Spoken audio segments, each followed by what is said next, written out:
Hi guys, நான் உங்கள் ஆக்னேஷ் பேசுகிறேன். இன்றைக்கி என்ன பார்க்க போகிறோம் பார்த்தீங்கன்னா, இப்போ நம்மளுக்கு வந்து கொடுத்துருக்க டாஸ்க் என்ன கொடுத்துருக்காங்கன்னா, அதாவது நம்மளோட ஃபோட்டோ ஃபார்மேட்டை வந்து 40 கேபிக்குள்ளே இருக்கணும் அப்படின்னு சொல்லியிருக்காங்க. பேக்ரவுண்ட் வந்து ஒயிட் கலரில் இருக்கணும்னு சொல்லியிருக்காங்க. நெக்ஸ்ட் வந்து இப்போ நம்ம மேக்ஸிமம் டெஸ்ட் வரப்போகுதுன்னு நினைக்கிறேன். டெஸ்ட் வரும்போது என்ன எல்லா ஃபார்மேட்டையும் நம்ம என்ன கன்வெர்ட் பண்ண சொல்லியிருப்பாங்கன்னா, எல்லாத்தையும் பிடிஎஃப் ஃபைலில் அதாவது நம்ம ஃபோட்டோ வந்து கேப்சர் பண்ணி அதை பிடிஎஃபாக கன்வெர்ட் பண்ணி அப்லோட் பண்ணுங்க அப்படின்னு சொல்லியிருப்பாங்க. தென் வந்து அந்த நம்மளுக்கு ஃபோட்டோவும் அப்லோட் பண்ண சொல்லியிருக்காங்க. ஸோ அந்த ஃபோட்டோட சைஸ் என்னென்னு பார்த்தீங்கன்னா 40 கேபிக்குள்ளே இருக்கணும் அப்படின்னு சொல்லியிருக்காங்க. யூஸ்வலாக ஒரு ஃபோட்டோட சைஸ் என்னென்னா 200 கேபி இருக்கும். ஸோ 200 கேபிலேருந்து தான் நம்ம கன்வெர்ட் பண்ண போகிறோம். ஸோ நான் நிறைய ஃபோட்டோஸ் எடுத்து வச்சிருக்கேன். சும்மா இதை என்னோட பாஸ்போர்ட் சைஸ் ஃபோட்டோன்னு வச்சுக்கோங்களேன். சம்திங் எந்த ஃபோட்டோ வேணாலும் இருக்கலாம். நீங்கள் எந்த ஃபோட்டோஸ் கன்வெர்ட் பண்ண போகிறீங்களோ அந்த ஃபோட்டோ மட்டும் எடுத்து டெஸ்க்டாப்லேயோ இல்லை எந்த இடத்துல வச்சிருக்கீங்களோ ஃபைல் லொகேஷன் மட்டும் பார்த்துக்கோங்க எந்த இடத்துல இருக்குது அப்படின்னு சொல்லிட்டு. ஸோ இன்னைக்கு ஃபுல்லாக என்னென்னா நம்மளோட இது ரிலேட்டட் தான் பார்க்க போகிறோம். அதான் நம்மளுக்கு கொடுத்துருக்க டாஸ்க்கை வந்து நம்ம எப்படி கன்வெர்ட் பண்ணுறது அப்படின்னு சொல்லிட்டு தான் பார்க்க போகிறோம். பிடிஎஃபாக இருக்கட்டும், இல்லை பிடிஎஃப் வேர்டாக இருக்கட்டும், இல்லை வேர்டை பிடிஎஃபாக இருக்கட்டும், சம்திங் என்னென்ன சொல்கிறாங்களோ அதெல்லாம் நம்ம எப்படி பண்ணுறது, எந்த ஒரு ஆப்மே இன்ஸ்டால் பண்ணாமல் எப்படி பண்ணுறதுன்னு பார்ப்போம். ஏன்னா ஃபோனுன்னு எடுத்துக்கிட்டிங்கன்னா சில பேர்கிட்ட ரேம் கம்மியான ஃபோனாக இருக்கலாம், சில பேர் ஹேங் ஆகலாம், சில பேருக்கு ஒர்க் ஆகாமல் இருக்கலாம், சில பேருக்கு தெரியாமல் இருக்கலாம், சில பேர் அப்ளிகேஷனை டவுன்லோட் பண்ணாதவங்களா இருக்கலாம், சில பேர் அதை உள்ள லோட் பண்ணி அதை கன்வெர்ட் பண்ண தெரியாதவங்களா இருக்கலாம். ஸோ எந்த ஒரு ஆப்மே இல்லாமல் எப்படி நம்ம க்ரோம் வச்சு யூஸ் பண்ணுறது, அதை ப்ரௌசர் வச்சு எப்படி நம்ம யூஸ் பண்ணுறதுன்னு சொல்லுவாங்க. உங்கள்கிட்ட லேப்டாப் இருந்தாலும் பரவாயில்ல, ஃபோனாக இருந்தாலும் பரவாயில்ல, க்ரோம் ஓப்பன் பண்ணிக்கோங்க. ஓப்பன் பண்ணிட்டு அதை என்ன பண்ணுறீங்கன்னா நம்மளோட ஃபோட்டோ சைஸ், அதாவது ஃபோட்டோ ஃபார்மேட் எப்படின்னு பார்த்தீங்கன்னா எப்பவுமே ஜேபிஜி ஃபார்மேட்டில் தான் இருக்கும். So JPG to compress KB அப்படின்னு போட்டுக்கலாம். ஓகேவா, நீங்கள் கம்ப்ரெஷனும் போகலாம், கன்வெர்ட்னும் போகலாம், உங்களோட விருப்பம் தான். ஸோ நான் கேபின்னு கொடுத்து ஜஸ்ட் என்ட்ரு கொடுக்குறேன். என்ட்ரு கொடுத்தோன்னே பார்த்தீங்கன்னா நிறைய வெப்சைட் இருக்குது. அதில் செகண்ட் ஒன்று இருக்குது பார்த்தீங்களா, இந்த இமேஜ் ஐஎம்ஜி ஆன்லைன் இருக்குது பார்த்தீங்களா, அதை நம்ம கிளிக் பண்ணிக்கலாம். கிளிக் பண்ணிட்டு compress JPG file to the specific சைஸ்ன்னு இருக்குது. ஸோ அதுக்கு ஜஸ்ட் நான் கிளிக் பண்ணுறேன். கிளிக் பண்ணே உள்ளே போகுது. ஓகே, உள்ளே போனே நான் ஜஸ்ட் டவுன் கர்சரை மூவ் பண்ணுறேன். மூவ் பண்ணே பார்த்தீங்கன்னா சூஸ் த ஃபைல்னு இருக்குது. அதாவது நீங்கள் எந்த ஃபோட்டோ வந்து கன்வெர்ட் பண்ண போகிறீங்களோ அந்த ஃபோட்டோ வந்து உள்ளே லோட் பண்ணிக்கலாம். ஜஸ்ட் நான் சூஸ் ஃபைல்னு கொடுத்துக்கிறேன். பார்த்தீங்கன்னா எதில் போட்டிருக்கேன்னா டெஸ்க்டாப்பில் போட்டிருக்கேன்.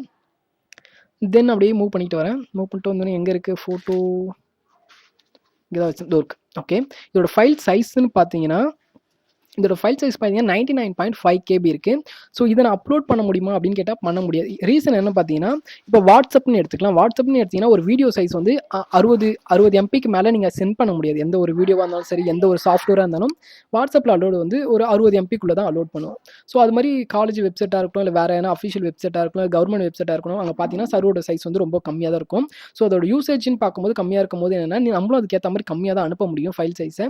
ஸோ நம்மளோட சைஸ் வந்து கம்மி பண்ணி தான் நம்ம அனுப்பணும். ஸோ அதோட லிமிட் பார்த்தீங்கன்னா 1 எம்பியோ இல்லை 200 கேபியோ இல்லை 100 கேபியோ இருக்கலாம். ஸோ அது மாதிரி அவங்க என்ன சொல்கிறாங்கன்னா 40 கேபிக்குள்ளே இருந்தால் தான் எங்களால் அப்லோட் பண்ண முடியும்னு சொல்கிறாங்க. ஸோ அந்த மாதிரி சமயத்தில் நம்ம இது பண்ணி தான் ஆகணும். ஸோ இதோட சைஸ் நம்ம பார்த்தாச்சு 99.5 கேபி. கேபி மீன்ஸ் என்ன, கிலோபைட்ஸ் தான் கேபின்னு சொல்லுவாங்க.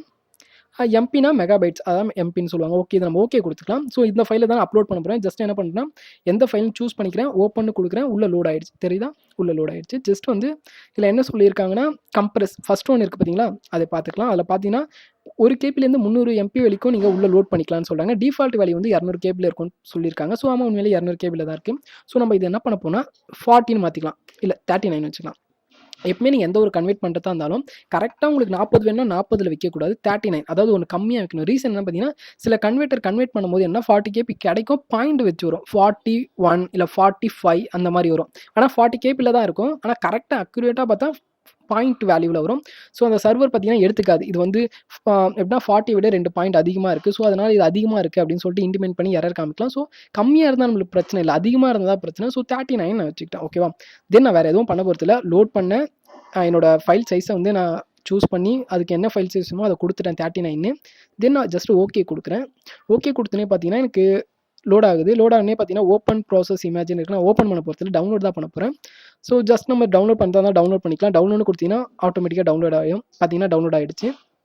தென் நம்ம ஒரிஜினல் ஃபைல் சைஸ் பார்த்தீங்கன்னா 99.54 கேபி.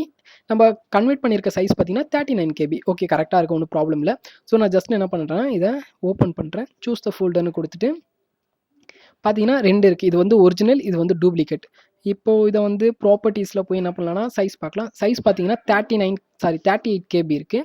ஸோ கன்வெர்ட் ஆகிடுச்சு. இப்போ இதை நம்ம சென்ட் பண்ணலாமான்னு கேட்டிங்கன்னா தாராளமாக சென்ட் பண்ணலாம், எந்த ஒரு பிரச்சனையும் இல்லை. அதுக்கு முன்னாடி இன்னொன்று என்ன சொல்லியிருக்காங்கன்னா, ரீநேமில் என்ன பண்ணணும்னா உங்களோட நேம் கொடுக்க சொல்லியிருக்காங்க.